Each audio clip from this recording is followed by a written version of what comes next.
Willkommen beim Ziegelei Akademie Podcast, dem Ort, an dem Kreativität, Innovation und Musik sich vereinen. Hier gestalten wir nicht nur Musik, sondern wir bringen Leben in ein historisches Gebäude. Unsere Vision ist eine Musikhochschule, die in der alten Ziegeleifabrik in Sinsheim entstehen soll. Begleite uns auf dieser aufregenden Reise und erhalte exklusive Einblicke hinter die Kulissen der Musikwelt.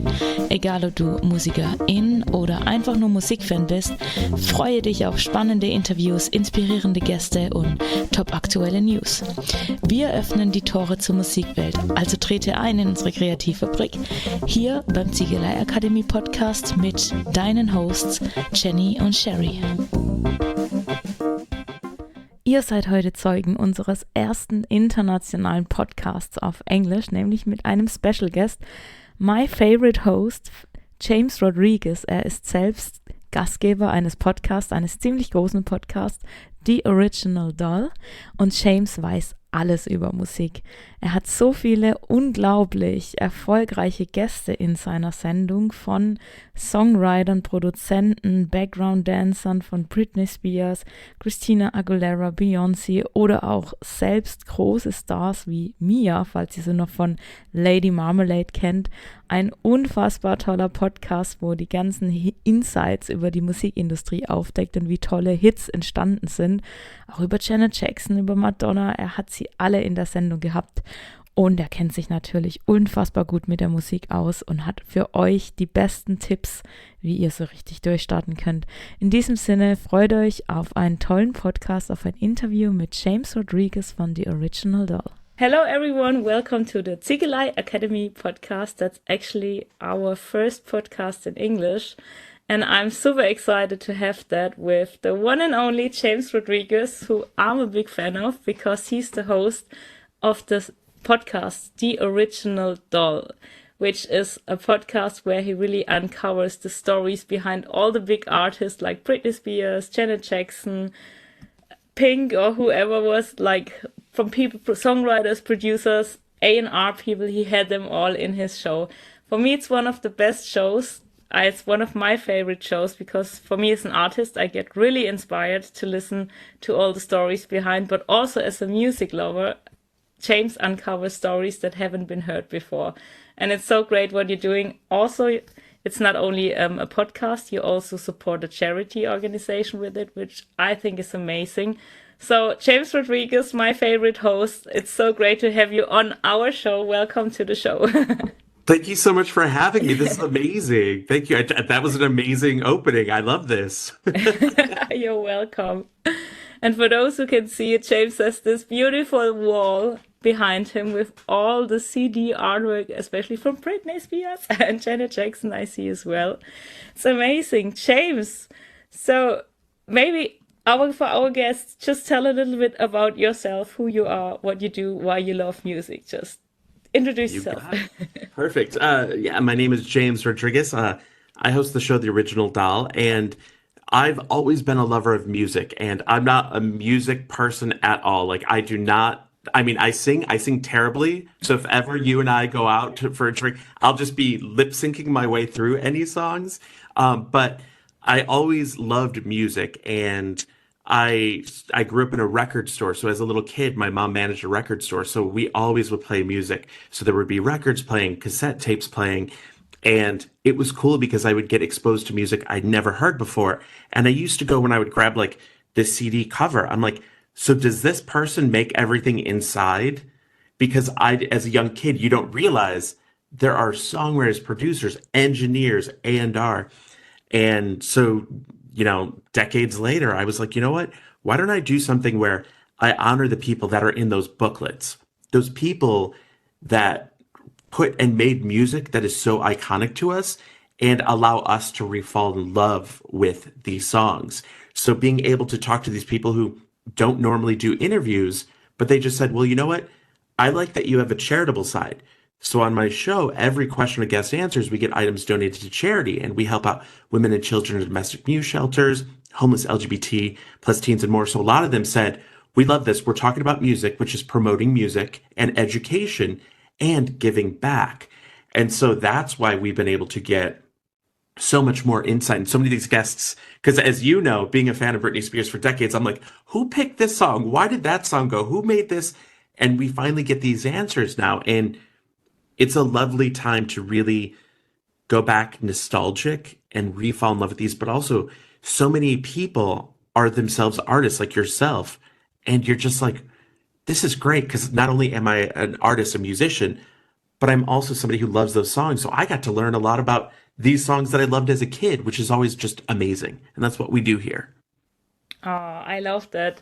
Also, so cool to hear that you grew up in a music store. I mean, how cool is that? I think that would have been my dream. Although I grew up in a family of musicians, which was also nice, but a music store, this is amazing. And what would you say that was your like your biggest passion, your greatest hobby, or how would you Yeah, define that?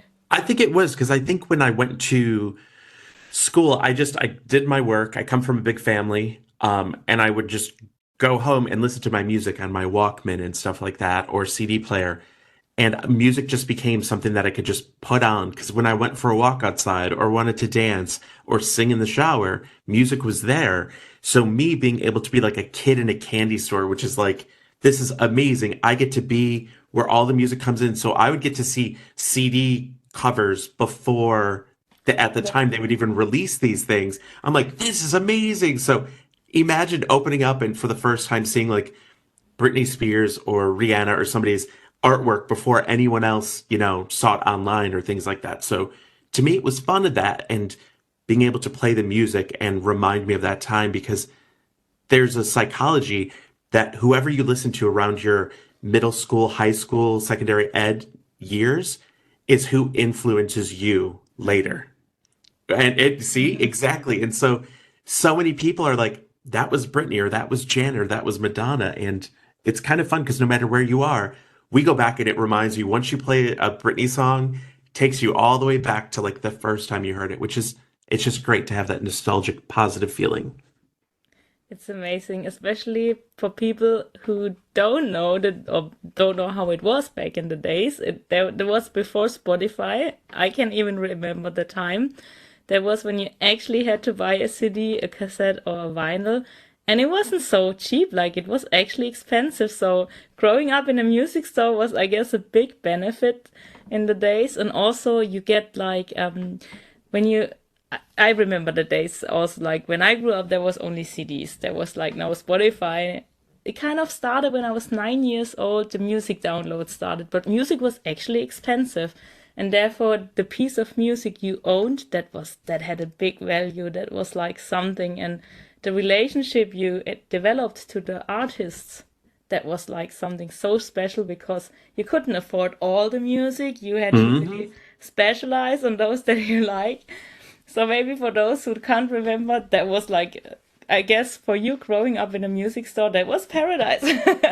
Oh, 100%. And to your point, because once digital came, anyone could buy, like you and I can buy the song at the same time. Whereas even in the early 2000s, late 90s, Europe would get like CDs and imports that we wouldn't even get in the States, and they would also get it maybe a week or two before we did in the States. True. And to me, it was always funny because I said, I grew up in a record store, but there were times that they said, "Oh, sorry, we don't have this CD. The distributor could send it to us." I'm like, what? So then you'd have people coming in for this music that you don't have.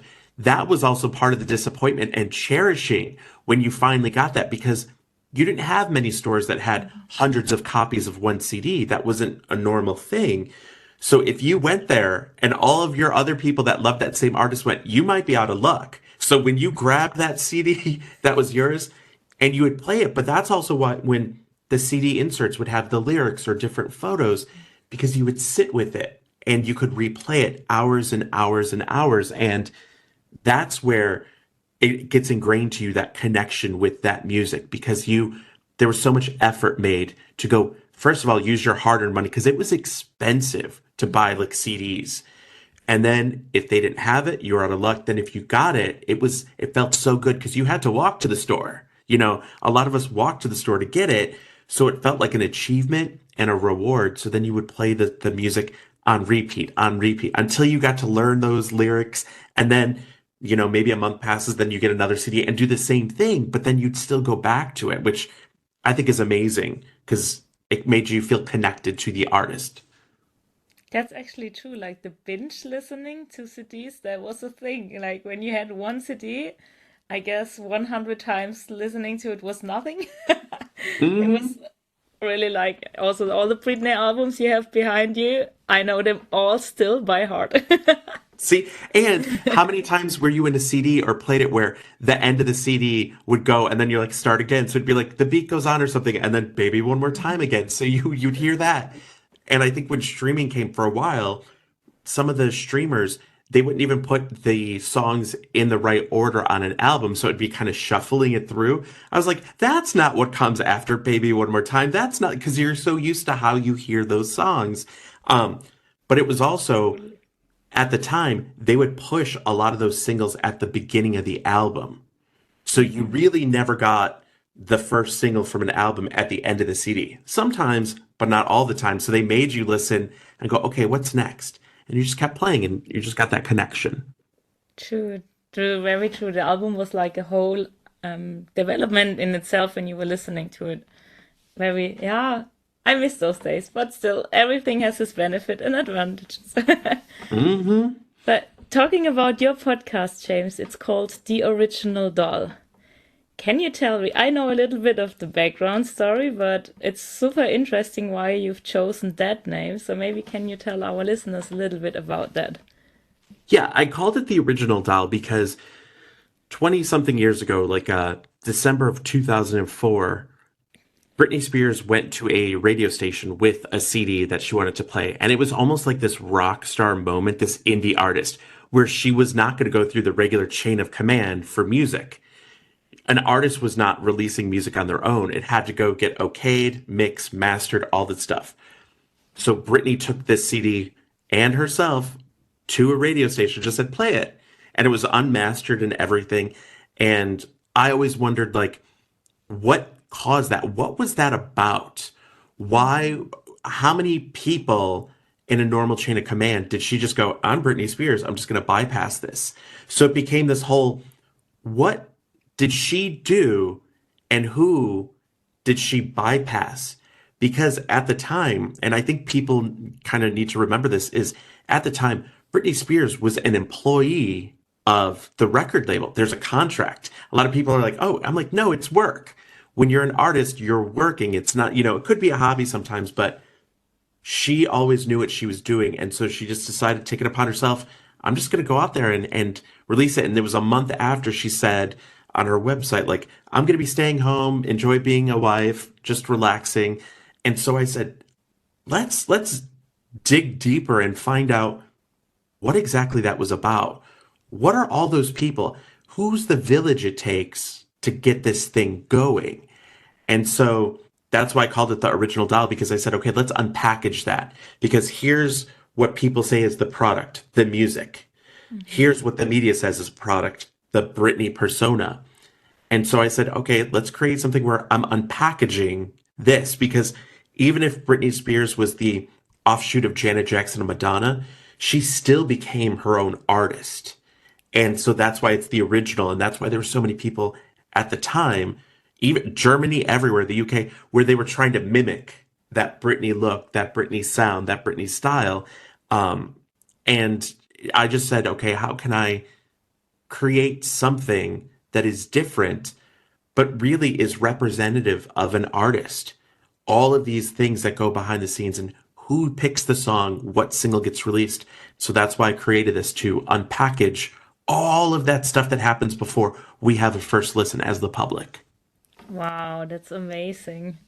I love that you were like so in detail to choose the name as well. Like, what a great idea. And it Well, became a and whole it brand.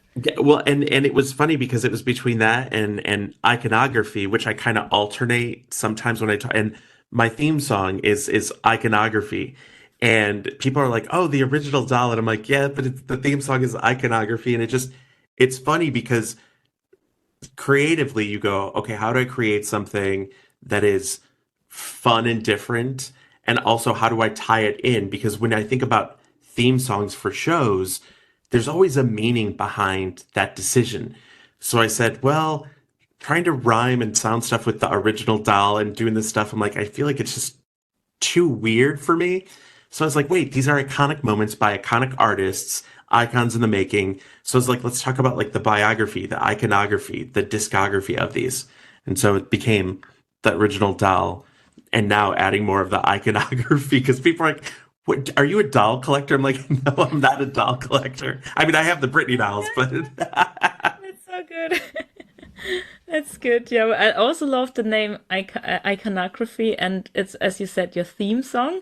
And I think I Mhm. was even once messaging you about the song because I thought it's Britney. When I listened to the song, I'm like, that's Britney's voice. And you said it's, I think, a friend of yours. Maybe can you talk a little bit about that song? It's still a mysterious for me, and it's such a great song. And I'm always like, where can I listen to it? Yeah. So years, I mean, this is 12, 10 years ago that I even just created the idea of just, okay, what about if I start talking about music and this is long before I even like launched this, and I just said, okay, the iconography thing, and so I created it, and then when I came to, release what would be the podcast, I reached out to a friend of mine, Maya Marie, who's done backgrounds for Britney and Selena Gomez and Erica Jane and a couple of other people, and I just said, hey, I want this to be an homage to Britney, like truly, like this is what you know, it's honoring her because what she did with her music was change a lot of even the tones that people would use. What's funny is so many people be like, "Oh, I'm gonna try to mimic the Britney Spears sound, ha ha ha," and it's like you don't find many people that can do that. You have like Ariana Grande, Nicole Scherzinger, truly great vocalists can mimic other vocalists, and to have that distinct tone. And I said, I really want to lean into that tone because what Britney did was change the way other people, and it even became some of the sounds of other peers of hers. They were trying to get that Britney sound, and I said, okay, let me try to get this as close to that the idea of the Britney sound. And so a lot of people were like, "Is that Britney?" I'm like, "No, it is not Britney." Like I like, but I go, it's an homage to her. And it was always fun to hear people's response, but I was also like, I wanted to make it truly a Max Martin sound so that it sounded like it was from that time. And I hope I did that. Wow, so you produced it or you were part in? Wow, that's amazing. I did not know Yeah. that. Well done The on writing and the it. producing, yeah. When Oh, I and I'm listened to it, not I was like, that must have been on some B-side from Britney's songs. It's like amazing. I love it. I have no, Wow. like I said, I am not a musician or anything. I just said, and in creating it, I just said I wanted to, first of all, I didn't want to, have somebody create or take an indie artist song and make it a theme song about this because that artist should stick and be on their own.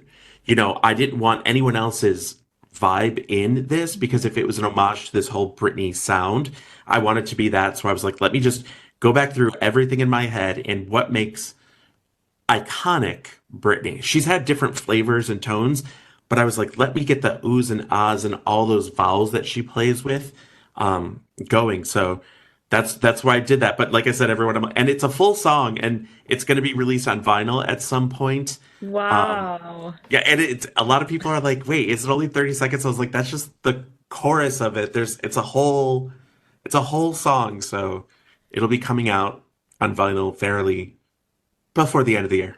Oh, I'm excited about it. I'm really impressed. Like, I hope everyone is going now to your podcast and listen to that song. It's incredible. Like, honestly, when I was listening to it the first time, I was like, it's a original Britney song from Max Martin, like her all-time producer. Like, for those who don't know, but wow, Mhm. I think Max Martin will be jealous about you. It's amazing. I did not know that. It's so cool. So It's that it's was it definitely, I'm super excited that I can interview you today because for me it was like a mystery the whole time. I was like, who is that and who produced that? I want to know. Brilliant. Really yep, good. it's myself, Marie's on there, a few other vocalists on there, but it was just a fun when you hear it, you know where we're going with this. You know what that like I said, everything that Britney did influenced and changed the game, right Yeah. out of the gate for her. And the funny thing is, when you go back to what Britney was originally, or even the Backstreet Boys and NSYNC with like Germany, Germany was a huge part of the foundation of all of these artists of making it big because Germany always accepted pop in. And then to hear Max Martin say, "Oh, I made a soul song that Britney sang," and he's like, "Well, I was thinking of his soul R&B," and people are like, "But in the United States, we wouldn't consider that a soul R&B song." But I was like, "What can I do that gives it a taste, a amuse bouche?" I don't know how to say in German, like an appetizer. Mm-hmm. The advertiser's good. Yeah, everyone understands it. Amazing. And also, the guests you have on the show, they're really like high class. You had guests. I remember the first time I was listening to it, it was the songwriter from Britney's song Unusual You. A Hmm. great woman. I forgot her name, but a great songwriter. Casey Livingston. That was her, yeah. That was the first time I listened to your song, to your show, also because of the song, because I was just about to search the songs, Unusual You, and I landed on your podcast, and then I was diving through your shows, and I'm like, oh my God, Steve Lunt, GAINR guy who discovered and developed Britney Spears. I'm like, what? Then you had one of her first background dancers, and I even remember, I think that was the red Yep. hair. Hmm. Yeah, she was like, for me, she was like the dancer from Britney, the one you always remember. She was, I Hmm. think, the first 5 years with Britney. Then you had a background singer from Britney. Then you had, I remember one of the shows that was so cool. That was, I think, a guitar player and also the musical guitar director from Britney who said when he had to do, I can't remember which song it was, but what was Oh, it? it's Britney's musical director, Yeah, the guy Simon who was Ellis. Yeah, the guy who was stoned and he had to, when he said he had to make like a new version of a song and he got so stoned and then he did like this. Which song was it? I forgot It it. was "I'm a Slave for You" because he Yeah. kept and he was like repeating stuff over and over, and a lady next door was like, "Are you okay?" Because he's in a hotel room, and these are stories that we would have never really heard. Amazing. And he just Yeah. said, Brittany, decided one day on the tour, "I want to change this up. I want to do something a little different." And he's like, okay." And so he started working on it, and he is hysterical. And Simon Ellis is like music director for the Spice Girls, so many other people. But to hear him say that, and it was just I was cracking up so hard because he's like, "I don't remember what I did because I was so stoned." And when it was done, I was like, "Oh, this does sound good." It is hysterical, and it also shows like how even a musician that is a music director on tour still has to stay on their toes, still has to go, okay, the artist is asking for this. He talked about basically the day that Ginger Spice left the Spice Girls, that he was the music director, and they're like, she's leaving today, so we're gonna have to figure out a show that we're doing because they didn't finish their shows that they had. So he was used to that, but just to hear him say he was so stoned and had no clue what he was, and the seeing him talk it through, I had to cut a lot of like just that extra laughing because he was trying so hard to get through it, but he was laughing so hard about it, and he's an absolute joy, Simon Ellis. That story was amazing because like it was the time when there were no drugs allowed at all at Britney's tour because we all know the conservatorship, but Hmm. he got so stoned and I think he said he had 1 day left to finish the production. It's amazing. That was really good. I remember that I was actually in the gym listening to it, and I was like, it's so funny. I had to stop my workout in between. It Because was really good. he's just like, go figure, when they said there were no drugs or anything on air, and drugs by like weed and stuff like that, that he's like, go figure, that's when he's like, I was just stoned and I was trying to create something. He's like, I was just blabbering into the microphone, didn't know what was happening. The lady next door was like, "Sir, are you okay?" It's It's just amazing. amazing. And these are all the legendary stories that you uncover in your show. So maybe what are like the most legendary or funniest or iconic stories that you have in your mind that you want to share today? There's a lot of them. There are really cool things to learn about. Like here, something that I thought was really cool was when Rihanna had released the song S&M. that it was just about to go number one in the States, about to go number one, just wasn't. And they said, how do we make it? It would be her 10th number one song. How do we get that star power up there? So Sandy V, who I was able to interview, who was one of the co-producers on it, they decided, let's get Britney Spears on it. And in the matter of them deciding to get Britney on it, to Britney saying yes, to Britney recording it and Britney releasing it was a week. Wow. So it came out on like Friday, and she had recorded her vocals on, let's say, like a Tuesday, that the week it was released. That it happened so quickly, and they said, well, Britney loved, and she always talks about her love for and admiration for Rihanna, and Rihanna the same about Britney. And I was just like, this is amazing that it wasn't something that was months and months planned. That they just said, okay, let's try this, and it worked. The other thing is something like Born to Make You Happy. There was that bonus mix, and a lot of people thought, oh, that's the demo version of it. It's more rock guitar. And I found out from Steve Lunt that no, that was a remix because prior to that, Britney had received success from You Drive Me Crazy with the Stop remix. So they said, okay, let's try to revamp another one of her singles because, people like us already bought the album. How can we get them to buy more product? And they tried it out, and in a matter of they recorded it on like a Tuesday. Then Wednesday, it was sent to like the head of the label, and Steve received an email saying, nah, this isn't the level of the Stop remix. So we'll just leave the regular album version, release it to like Europe radio, and then just tack that, remix on as like a bonus, a B-side. And there were a lot of people that were like, wait, is her voice different? She sang the full song over, different vocal take, and that was done about a month before the physical CD of Born to Make You Happy was released, and she was doing it on tour. So yeah, and there's so many, and you get it as an artist, and those that are artists. Just because you have one song out or one project does not mean you're not working on other things simultaneously. That Britney was ending the Baby tour, and they were already recording stuff for the Oops album. Britney was finishing the Oops tour, they were already working on the Britney album. So there are fun stories like that where they said, okay, this song is great, that song is not great. Here's what's great. The other one that I wanted to talk about was Britney on Oops had a song called Dear Diary, and this part cracked me up. And Britney always has that like vocal thing where she adds a little extra oomph at the end. You know what I mean? I'm not going to do it because, like I said, I'm not a singer. And I talked to songwriter Jason Bloom about this, and he said, I had to tell Britney to stop adding that extra oomph, like that kind of thing, because what she was singing is Dear Diarrhea, Dear Diarrhea.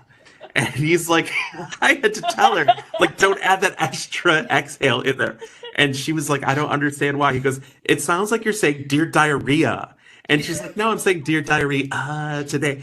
And so those are those funny things that you don't think about. And so he's cracking up when she realizes it. She's cracking up. And these are those fun stories to learn that, like, imagine not knowing that you're singing something sounding that way and then go, oh my goodness, it does sound like I'm singing that. That's So amazing. it's stories like that, and it also like humanizes who Britney Spears is. Because I think women in music, women in the entertainment industry, a lot of times people want to pull them down as much as they can and just not make them seem more in depth, and they are. So that's why I love sharing these stories where it's honoring her and showing she's a goofball like the rest of us, which is what makes her even more. There's that connection that we all have to her. Because I think if you're a fan of Britney Spears, I think you have a heartfelt connection to her, like you feel for her. And hearing these stories just make people go back and they start listening to Dear Diary again, and then they're just singing Dear Diary. And like, Oh, that is so good. this is amazing. Especially for those who don't know the song, it's actually a beautiful ballad, like really soft and really heartfelt. And I will never listen to Mhm. the song in the same way I did before. It's good. Now I you're gonna be like like Dear this song. Diary. And there's so much, there's so many things that are crazy just in general about learning about music where even if I wrote a song for you, that lyric might change depending on you. Maybe you say, I wouldn't speak this or say that. There were so many times in Britney's career that they said, no, no, no, those are too adult of words. Like Sometimes I Run was originally like When I'm Making Love to You. And they were like, we can't have a 16-year-old girl singing that song. So they kept the melody and stuff and just changed the lyrics. Then you also had My Only Wish This Year, which is her Christmas song, which is amazing, where the original lyrics were like, please don't, Santa, please don't break my heart again. And it changed the idea of what that was. And they said, we can't have Britney singing about breaking your, you know what I mean, breaking your heart that early on in her life. So there are a lot of things that change because it's Britney Spears, because she wouldn't sing something like that. But to hear when she has those little fun quirky things, it makes you connect with her even more. Absolutely. And also what I love about you and your podcast, James, you come out with it at the right time because now we know like Britney stopped. She said she don't want to return to the music industry anymore, which we all understand after what she's gone through. And she has already built her legacy. We will always listen to her songs, but you come out to the on the right time because she never and back in the time she didn't have the chance to tell her story. Nobody knew who she actually was. We only saw what we were given, like the way she was marketed. But now you come out with all these stories, and now that she actually doesn't or she doesn't want to release new songs anymore, we still got the stories, and then we can listen back to the songs and we see a completely new perspective, and it's amazing. I really love the work you do on that there to really build up on her legacy. It's like that really adds something to her legacy with your stories and with the podcast, and I really love that you do that for her. I think we're Thank you. both It's big Britney fans, right? Oh, 100%. And I think that's and thank you. Those are kind words. And I think the whole thing is after the first album, she did not have to prove herself ever again. She could have left. And that album is an iconic pop album. Baby One More Time had all those iconic hits. And I think she continued on, and we learned from Steve Lunt early on in my chats with him that Brittany said, I always want to be a performer. That's what I want to do. So when she would talk about recording songs, she would say, I like a video idea with this and that. So for her, it always became the whole package. And I think people forget, and looking past 2020 and the Free Britney movement, I think people realize that a lot of people were very hard on this young woman who was just trying to be a performer. That's what it comes down to. And she was asked so many disrespectful questions as a 16, as a 17-year-old girl that no one would dare ask today. She was also villainized, for speaking her mind. And I think that she's a champion, whether people want to realize it or not, because in spite of so many things in her way, she was able to make a name for herself that is still relevant today in 2024. That's 26 years after she signed a record label, over a quarter of a century. Her name is still in there. Whether you like her or don't, many people should still acknowledge that she was and is an icon. Whether you like her music or not, there's so many people. We learned that Green Day and all these other people wanted to talk and meet her while she was recording stuff. And these are people at opposite ends of the spectrum. So many people said, I would love to work with her. I would love to, talk to her, hang out with her. Because she had that thing about her that you can't really teach. She had the drive. You can teach people about music and everything, but you can't teach them to have that passion inside. That's something that you're born with. And I think in all of these, and even the compliments and comments you've said about Britney's career in general, is she did what many people could not do. She was able to be out there and still be a name and still give us songs that people love. Hold Me Closer, just, a year and a half ago came out, and it brought her back on the charts. This is, like I said, almost a quarter century into her career. She's still making music that is still received by people. And I think it's easy to just go, she's a pop star. It's not a big deal. But there are not many rock stars that have had her career that long. There are not many of these, and especially women in the industry, because women face a different adversity than men do. Britney can, have her shoulder hanging out. They're like, oh, that's too much. But then you could have a singer or a male pop star, in Calvin Klein underwear, they're like, oh, he looks so great, he's great. It's like there's such this like duality, juxtaposition, but I just think she's put a lot of work in that made us all fall in love with her, and I just want to keep reminding people that she's an icon. She's given us a lot, and she's still a human being. Oh, those were really nice and wise and beautiful words, and I absolutely agree with it. And I would also say, like, Britney Spears, she has revolutionized actually music history. Like, some people forget back when we remember 1998, before Baby One More Time came out, the sound from pop music was completely different, and there were no female. Okay, we had Janet Jackson and we had Madonna, Hmm. but it was actually back in the days, it was like pop bands like Backstreet Hmm. Boys, Spice Girls. They were all bands, Destiny's Child. And then this brave movement that is such a young girl, she was 16, 15 when she first came out. And she Hmm. did everything by herself. The dancing was insane. When I saw her, I remember the first time I saw her dancing because I was a big Michael Jackson fan as well. And I would always dance to Michael Jackson songs and I tried to dance like him. And then this 15-year-old girl comes out with that big, remarkable voice and she just can dance like a Michael. I think from a performance standpoint, we heard all the things like Britney Spears might not have been the biggest singer or whatever what people Hmm. say.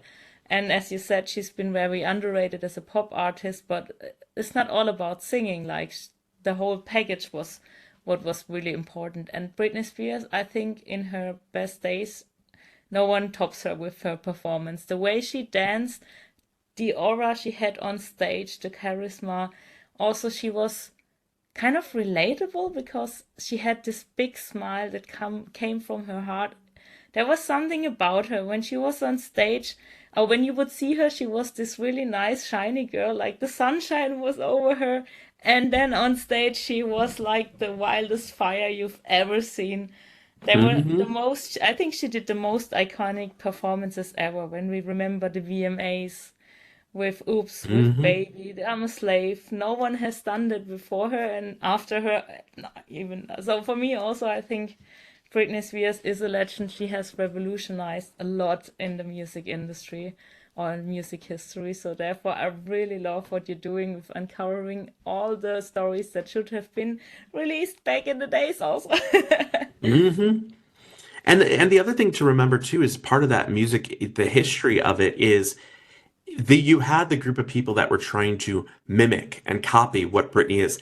Then you had people trying to be the complete opposite.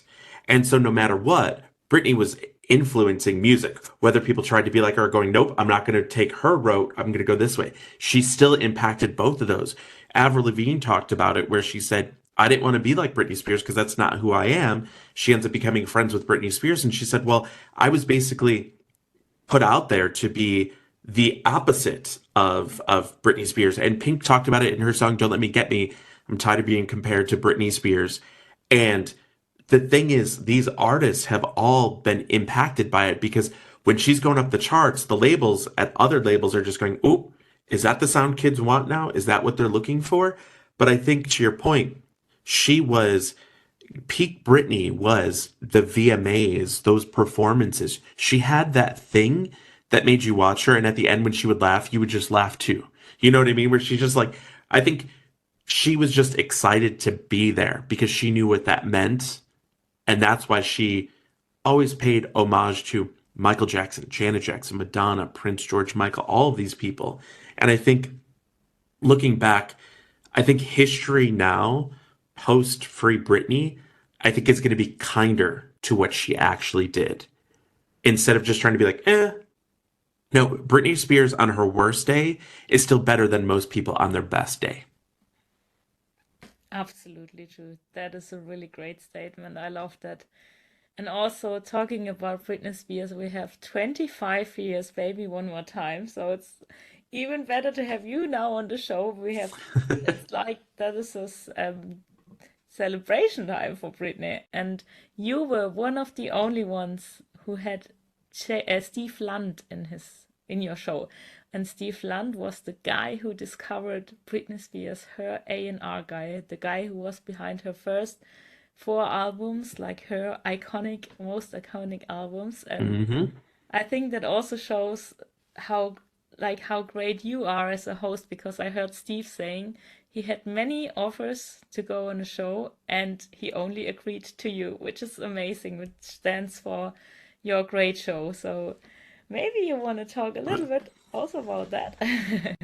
Yeah, because Steve, over the years, there are many people, and it's been kind and sweet. There's so many people that have been in the Britney Spears camp. There are so many people who worked with Britney Spears then, now, sort of thing, who've reached out to me and said, "We love what you're doing.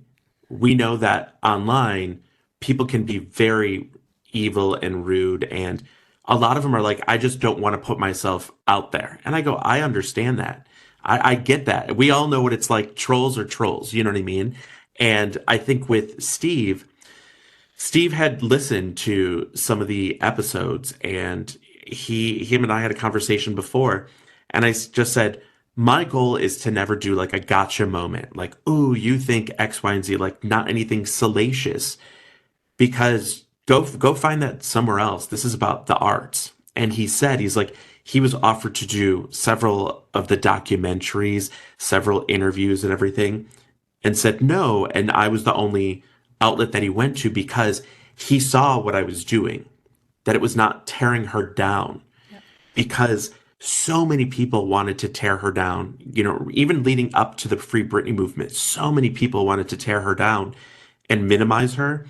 And that's not what I do. I think women in general are amazing people. I think that they get the most hate because they're women. Guys will be like, oh, this woman can't do the same as that one. Compare them. Oh, this woman just does that. And on my show, I was just like, no, we're talking about the arts, the creative side, the joyous side, the legacy that should be honored because it is here. And Steve and I had a conversation, and he just said, I listened to some of these episodes and I'm ready to do it. And he was basically like, no questions off limits. So he's now become, I mean, him and I have hung out. I consider him a friend. Many of these people I consider friends now because I think it's when you're an artist, because he was also an artist. He was also a songwriter. He worked with Cyndi Lauper, so many great songs, and Brenda K. Starr and Mariah Carey. And the thing with Steve is that he is such an advocate for music and does not lie about it. He's not a yes man. When he says, oh, if somebody says, oh, 100 of these Britney Spears songs are the best Britney Spears songs she ever had, he may be somebody going, okay, I think that these are the cream of the crop. Like Britney is fantastic in these. And he'll also tell you when he and Britney didn't like something. Like you listen to the outrageous thing where he became truly an advocate for her that not many people realized. And the great thing is, Steve, we've been able to go through emails, faxes, paperwork, all of this stuff so that we can make sure we're honoring in the correct way. And I think what Steve brings to the table is being an early advocate, because he was there when she wasn't even fully signed to Jive. He was the one that went there and said, okay, let's figure this out. There were, of course, other people involved, but he was there. He has notes from when he met the parents. He has notes when she was there. He was setting up meetings for her to work with these people. He was an early advocate of hers, and he is also very protective of her. He knew most people would just want the nitty gritty. Tell us how terrible she was, or tell us this, tell us that. And he's like, why? What are you benefiting from other than clicks, advertising space, and things like that? It's not about that. Britney's still a human being. Talk about the legacy. Talk about what she did. That's what gets overlooked. And Steve being an early advocate, I think he's just a kind human being, and I think he still holds Britney close to him. That he still is like, this is a human being that has gone through a lot, that's given a lot. that doesn't need to prove herself. She doesn't need, he said, he's like, she doesn't need to do anything ever again. If she wants to show up one day and teach a dance class, let her teach a dance class. If she wants to, go outside and paint flowers, let her paint flowers. She is a liberated woman who should decide what she wants to do with her body, who should decide where she wants to go. And I think it's been great because people like you who are fans of the arts and the legacy, I think help honor Britney because it's not, oh, she was terrible that day. She was showing up late that day. She hit that note off key that day. It's like, who hasn't done any of those things? You know what I mean? But I've never sold out shows before. I've never had platinum albums. I've never had a song that has gone number one, any of those things. But I think it's Steve was able to bring an extra level of depth that we can go to because so many of those early producers and songwriters who I talked to that haven't even been on the show have just said so many people try to tear her down still. We don't want to be a face on a documentary that is all about tearing her down. And Steve let me know that ahead of time and just said, we can talk about her legacy, no questions off limits. Do not disrespect Britney Spears. And I love that. Wow, that's amazing. And also, James, it stands for your work. The fact that he came to your show comes very often also. I mean, while he's Okay. there very often, it stands for your work as well, because I think there's something magical about you and your show. You have that, you really, you really value people and you value the arts. You really uplift them. And I think that's what music should be about. Music is about connecting. Music is about relate to each other, feel good, and you have that magic in your show and as a host to really uplift those people and value them for what they did in their work. And I think if everyone would be like you, we would have a better world, definitely. So that's why I Oh, always you're love too kind. listening to your show. You really, yeah, it's not everybody can do that, and you have that magic in you and your You show are with too this kind. You are too music. kind. You are too kind. Thank you. It's really nice. I think really that's what music should be about. And when I listened also to Steve Lunn's show, when you had him on your show, I really loved that he was also saying, we heard all this, oh, Britney was like a doll from the beginning on. She Hmm. didn't had any like decision power, and it's not actually true. Like we hear Mm-mm. people not we always think there's only evil in the world. That's what most people Hmm. think. But with Steve Lund, we heard actually she had a protector in the industry, and that was her most important kind of decision maker. That was Steve Lund. He was the Hmm. guy who was always there for Britney, and he would protect her. He would always say, "No, she's 16. We cannot do that." Blah blah blah blah blah.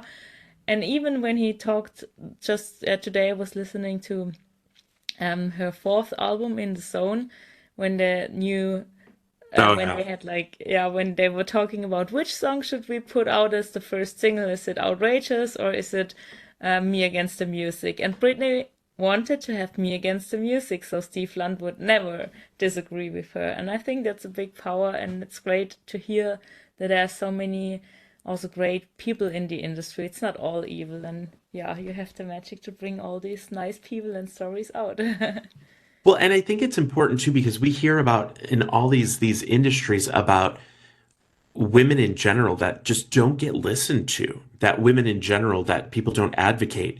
You hear these stories, whether it's documentaries with Janet Jackson or anyone else, where it's like for a while people are like, oh no, you need to do this. Janet Jackson's whole album Control was about her taking back control. That was her third album. So for her first two albums, she felt like she didn't get a say in that. And that was Janet Jackson coming from the Jackson family. So imagine an unknown girl with an unknown family trying to make decisions. And what was important too is that, and Steve even just talks about the facts of it. He brought up he's like, our image of Britney was like the pink background, sitting there like that. But it was, she was separate with somebody else when they went and did the Rolling Stone cover with the looks like the bra hanging out, the Teletubby thing where he just said, he's like, that wasn't the label.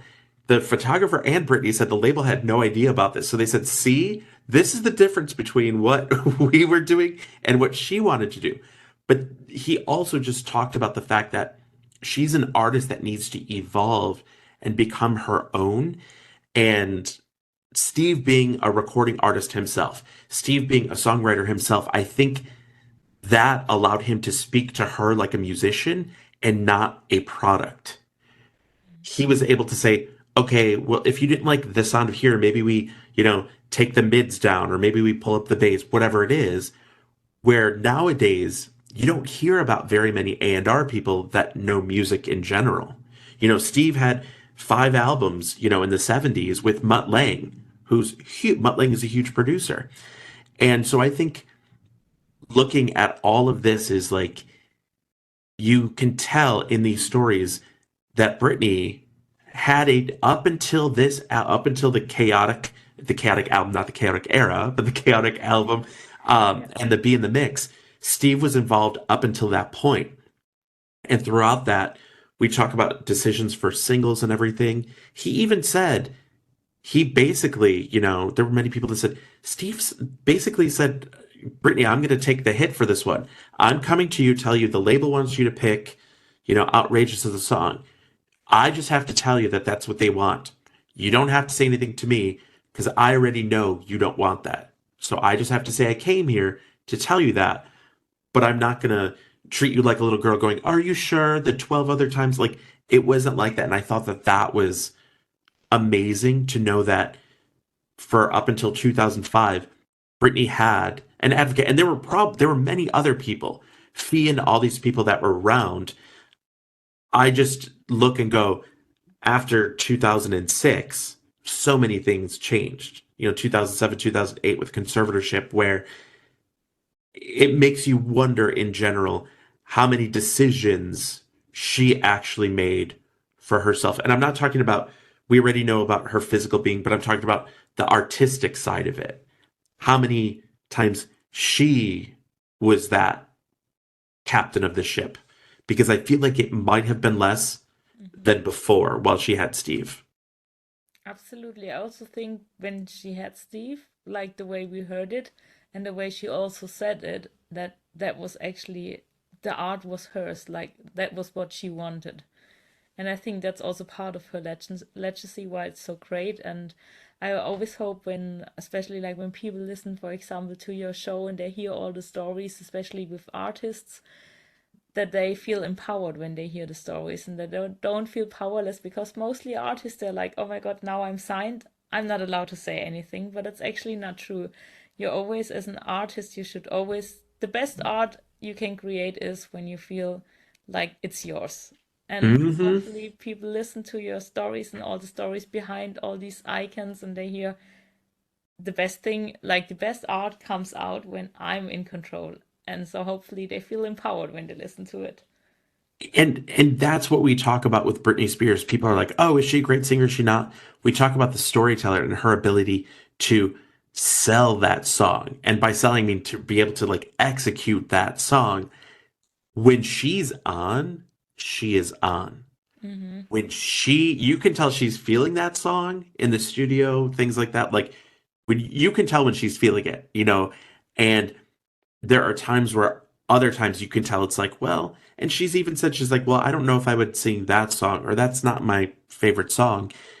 I think that when artists are able to be themselves, that's when their artistry shines. When they're able to let each artist is an individual. Their individuality is what makes people connect. It's not mimicking everyone else. So if you're trying to build up this fake part, this facade, it's not going to stick because people are not going to connect with that. So it's just being your genuine self to let it go. Your audience will find you.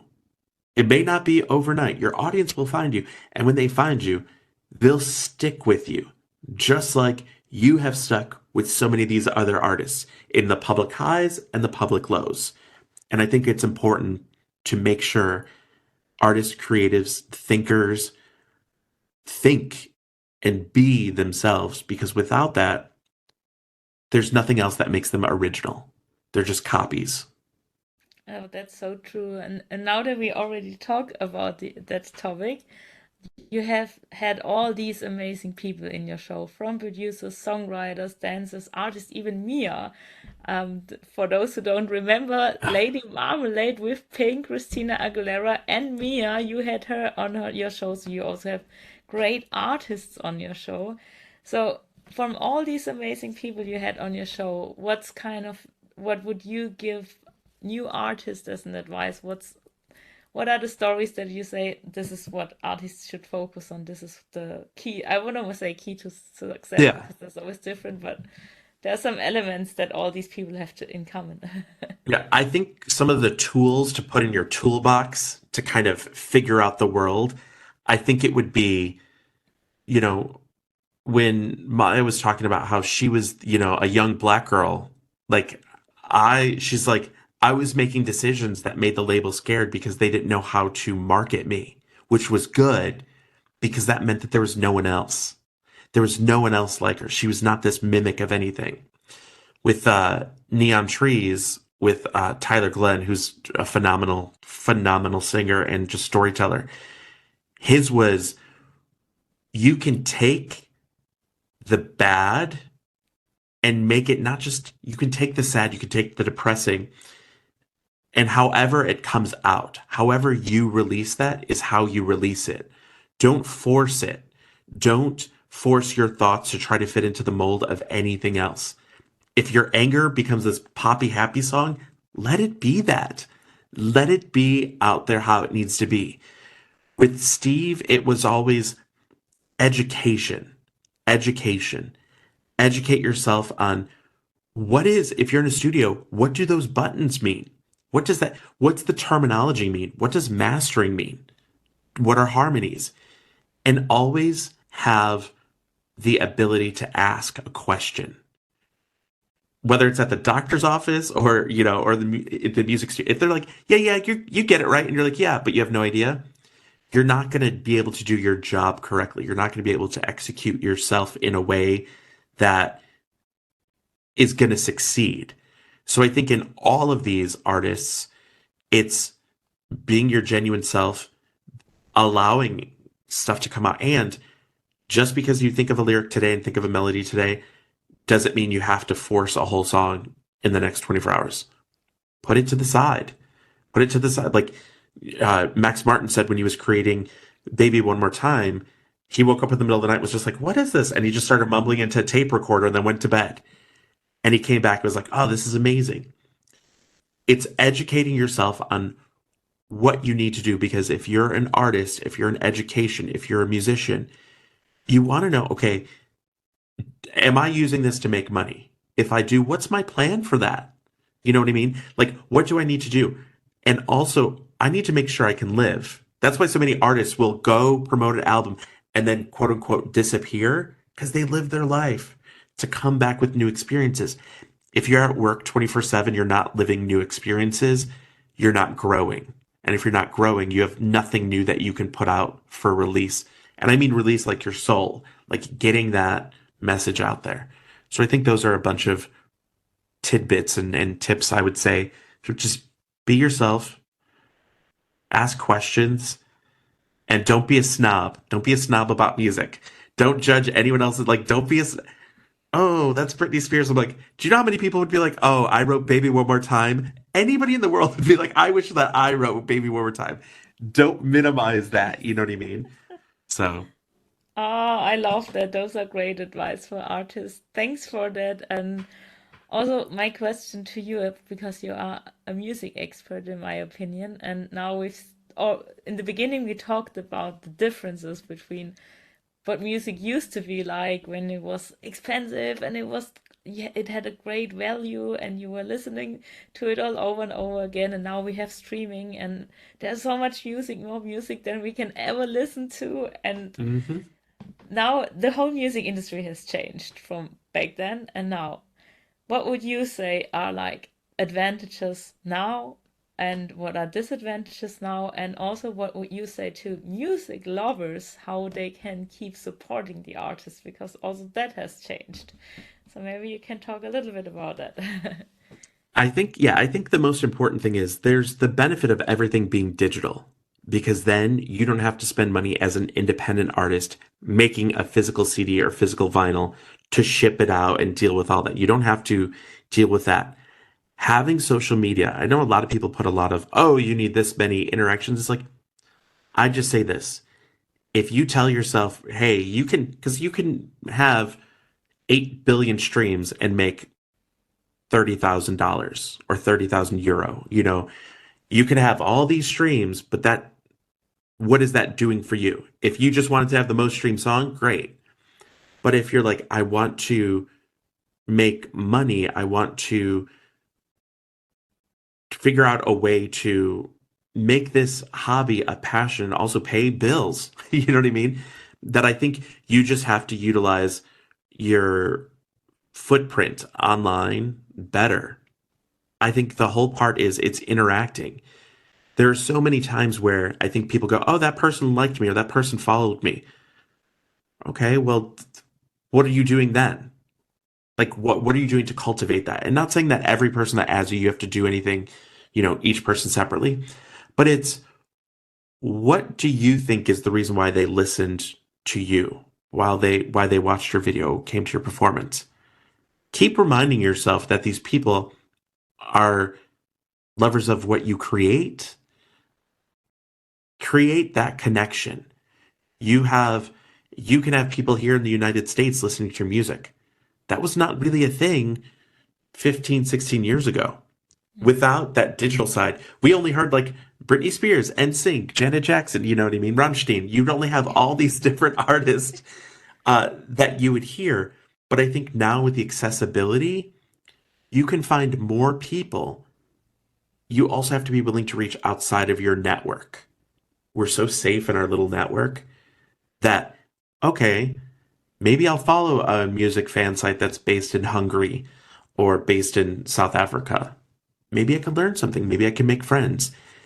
It's always about learning and knowing that you don't have every answer for everything in every situation. And that's okay. That's totally okay. But utilize the accessibility to music and don't get upset. If you're trying to get the numbers, most people, Britney Spears isn't getting the numbers she had 20 years ago. I want to put that out there as just a fact thing. And it's because there's so much more music now. There's not a lot of people that are at that billions and billions of streams. So it's okay that your streaming numbers might not be where you want it to be, or you didn't sell as many tickets as you thought you would for an event. But did the people that listened to it, did the people that came, did they feel connected with you? I will take that all day than an audience filled with people that just feel nothing towards me. Just nothing. Like you're creating to connect. And if it's only 20 people at a show, what happens if all 20 people really connected? And maybe most of them don't even tell you because they're more shy about it. That's okay.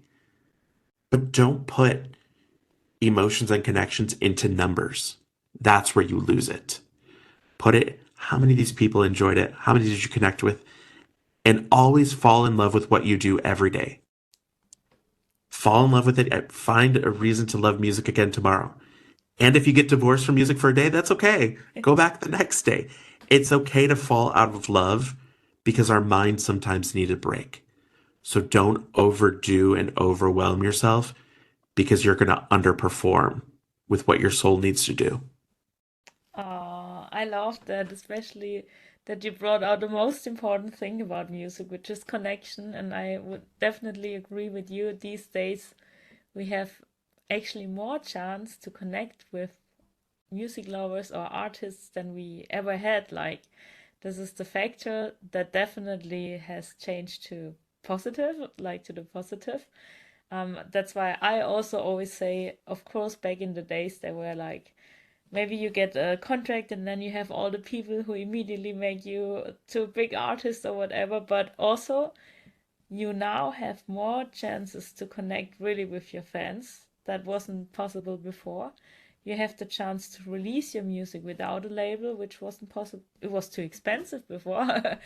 And now you have all these opportunities to really create art that maybe only yeah, just a handful of people would have the chance to, because the labels didn't have like endless money to just spend it on everyone. They were really selective, and now you can just like really, yeah, go out and present your music, which is, I also would say, it's great. It's maybe sometimes also more challenging with some parts because you need Hmm. to educate yourself over so many different aspects like marketing, business side, etc. But also the Hmm. opportunities are just like now endless. And that's a great point. It's because you're now the creator of your music. You're the business person. You're the accountant. You're the lawyer. You're the administrator. You're all of these things in one, and still just trying to live. You know what I mean? Like it can be a lot, but also that's the great part because the reward of feeling like I did this feels amazing. You have that accessibility now. You and I are talking in a way that we could never do this 10, 20 years ago. You know what I mean? In different time zones. Uh, and I think that it's kind of cool because I think music has a global connection that we never paid attention to. Because for the longest time, I knew Europe. I knew, I went to undergrad. I finished it in London. When I went there, I was like, wait, you guys get different CD singles. Wait, you get CD singles here than not. Wait, who's this artist? Who's number one here? I don't know who's Sophie Ellis Baxter? Who are these people?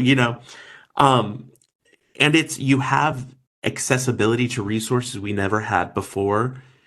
Utilize those and also feel okay with being overwhelmed. Because I'm sure for you, how many days in the past 2 months have you been like, I am overwhelmed right now? Right? Yeah, it's like non-stop sometimes, right? Where it's just continual and everyone listening, there are those days where you can have a great day and maybe something personally happens or somebody gets sick or you get sick. Allow yourself to have those allow yourself to feel overwhelmed because you trying to be like I'm stressed because I'm overwhelmed. It's just more stress about being stressed, about being overwhelmed. Allow yourself that because you're a human being, you're not a machine. We have flaws. Maybe you make a decision that wasn't right at the time. That's okay. Learn from it. The only way we can learn is by doing something different. Mm. So allow yourself to feel overwhelmed. Allow yourself to just be like, today, like, I just need to like put on some silly music or some silly movie and just, curl up with a blanket and just let the day go by. That's okay too. You don't have to be on all the time. If you're on all the time, it's going to be drained and you're going to end up disliking what you do. And there was a quote, I don't know how well it's going to translate to some like German listeners, but here I always say like, don't make your muse cry. Mm. Don't force something so hard. Like if you're like, oh, I love this song, stop trying to make it work if it's not working because you're going to end up disliking it. So I don't know how that would Oh. translate over anything like that, but basically stop forcing something to where let it relax, let it be, feel over, have all those feelings. You're artists. You're supposed to have feelings. If you numb yourself, you're not going to be able to express yourself. Don't do that. Oh, that is amazing. And I hope for every artist to listen now to the podcast, really take that as a really good advice. I know the feeling really good to be overwhelmed, and I will take it serious, your advice, and really lean into that because I think that's really sometimes what's missing in all the busy world we live these days, especially with all the information we have access to. Sometimes the best you can do is just like shut off because Absolutely. arts and creativity need space and air to breathe. 100%. By the way, I love that the sun is coming in now. It's So it's like, amazing, yeah. Oh, it's it's like now great. an artsy filter. I'm like, no, it's actually just the light right there. That's a Um, sign. there you go. And what I was going to say to you though is what I've liked about watching you promote, perform, just be an artist is you still enjoy what you're doing. You still are enjoying it. Like you're happy to talk about it. You're happy to do things. And that's something that do not lose. do Oh, not lose, thank you. because you seem as happy as the first day you realized, what singing, what music could do. And so I think that what you're doing is awesome. And I think it's truly you. And I love that I'm excited to see what you do because it Oh, seems genuine that you're excited. oh, thank you. That means a lot. I definitely am. I think as an artist, especially when you, the most important thing is to really keep the fun on it and the passion. And for me, even though I'm not like as big as Britney Spears or whoever, like, and we all know these days, like the numbers, they count a lot. And maybe I don't have the highest numbers, but I'm like so passionate about music. And so one thing I cannot imagine to live without, like music is my blood. And I think as long as you have that, that's what art is and music is about. So thanks Well, so much and for no, that. and that's why for everyone who knows you or for everyone just like listening, it's just be excited. Yeah. Be excited to do what you do. Like the numbers don't mean anything. Maybe you did that part or figured out a line in a song that you're never, maybe there's a chord that was tricky and you're like, I got it. For you, that's your own moment. The rest of the world can take and do whatever. You were able to create something. And also, so many people are scared to ever release anything because they're scared about it. You're out releasing, you're out doing stuff right now in a time in which it's easier to just tear down somebody, because especially if you're at home and you hate your life, you're probably hating everyone else for that. And I think what you do is you bring a light and an energy and a positivity that I think we need right now. So keep being you, doing you, because I'm excited as to where it's going. And I think other people, anybody who follows you, listens to you, or anything, I think they're going to only benefit from having you around as a resource, as a performer, as a creative, as somebody that they can aspire to be, or as somebody who they could just feel connected to. So just thank you for sharing that with the world. Oh, thanks so much. And it's so great really to hear those words from you. Especially for those people who hopefully see it with the beautiful sunlight behind you. It's like an angel is talking to me right now. I love that. I think those were also great, but amazing final words for this interview. And as a very last question, we don't have our final. Sometimes you hear like the final question of a podcast that everyone gets to ask, but I just had one in my mind that I was like, maybe that will be our final question for our podcast. But what would you say is the value or the magic of music? It's a good question. I think that music allows us to connect in a way that speaking doesn't allow us to. I think music allows us to feel not alone, whether it's an upbeat, happy song or whether it's a heartbroken song that you're like, somebody else has been through this and been okay. I think music is one of the most important things we could have as human beings because it allows us to connect and to feel and to make it our own, truly make it our own. And I think that's what I would say. Those were beautiful words. And as a very last one, where can people find you and connect with you? You can find me on Instagram, the dot original dot doll, or the period original period doll, and on Apple Podcast, Spotify, Amazon. You will find it, the original doll with James Rodriguez iconography, on everywhere. And one of the cool things too is if you listen on certain streaming platforms, every listen we get in first 24 hours, we get items also donated to charity.